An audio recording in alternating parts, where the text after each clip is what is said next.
On September 20th, 2017, Hurricane Maria struck Puerto Rico. Our sailboat, Island Spirit, suffered damage to the port spreader, and we learned that our mast may need to be replaced. Because we were concerned about provisioning, we brought some food with us to get started. And we were worried about the quality of the water, so we brought life straws. Each one will filter enough water for one person for a year.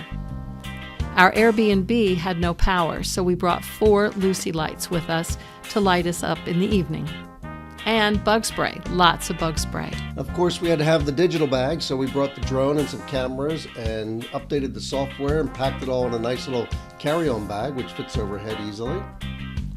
And we brought gifts. We started a charity, and with the first amount of money, we bought solar lights and jugs for carrying water. Along with that, we bought some 5-gallon solar showers and more life straws to give away to people. People were really appreciative of this gear we brought to them.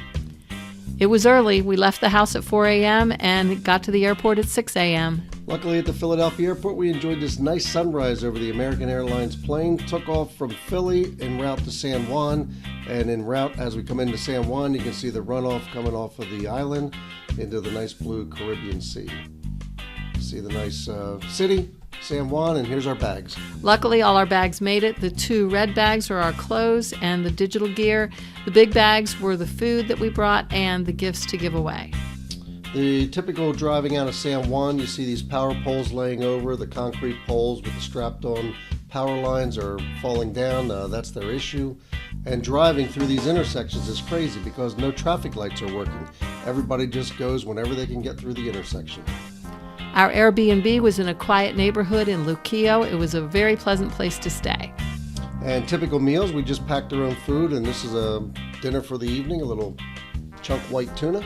Next day we drove into Puerto del Rey Marina to check out the boat, and you can see the mast here. Our first concern was looking at the mast and what was the matter with it. You could see that the spreader was bent forward and that the weld is broken on the forward edge right here. The building behind us is what blew up, and the roof came off and hit our mast, and it levered the port spreader forward, breaking the weld and causing a gap in the mast and a little bit of a dent. So this is our issue. This is the remains of the building behind us, the steel structure. The straps are still there that used to hold down the sheet metal roofing. You can see the solar panels and the antennas are bent over. The panels flew off. The bimini frame was knocked apart as the roof came apart and went across our boat. Island Spirit did not fall over, luckily. She still stood strong, but the damages we sustained for the antennas, the aerials, the Wi-Fi rigs, the solar rigs, we started to work on and assess. Here you can see the solar panels, just how they were when we arrived, and you can see the building behind us with no roof on it. Luckily, the dinghy survived. She was tied down at the bow, and she was tied at the stern, and we had a cover that covered her up for the summer, but we paid to have that removed before the storm came. You can also see we have 4 hurricane straps on each side, 8 hurricane straps and 10 jack stands, so Island Spirit stood strong during 200-mile-an-hour winds. Unfortunately, La Serena and Ivory Star did not stand up as well, and we feel really bad for these owners. They're laying on their side. We see no damages. We've been communicating with the owners of Ivory Star, sending pictures back, and we feel really bad about this. Their solar panels are blown off also, their boat's on the side, and the marina's working on getting a crane to lift it up. Luckily, Island Spirit stood the storm and is doing well. We just have damages on the mast and damages on the solar panels.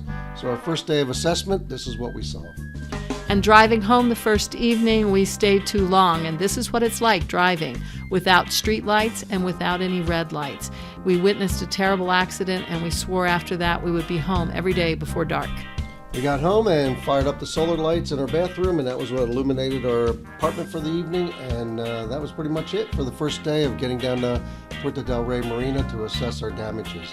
Our next video will go over what we accomplished on starting the rebuild. Thank you very much for watching. Thank you.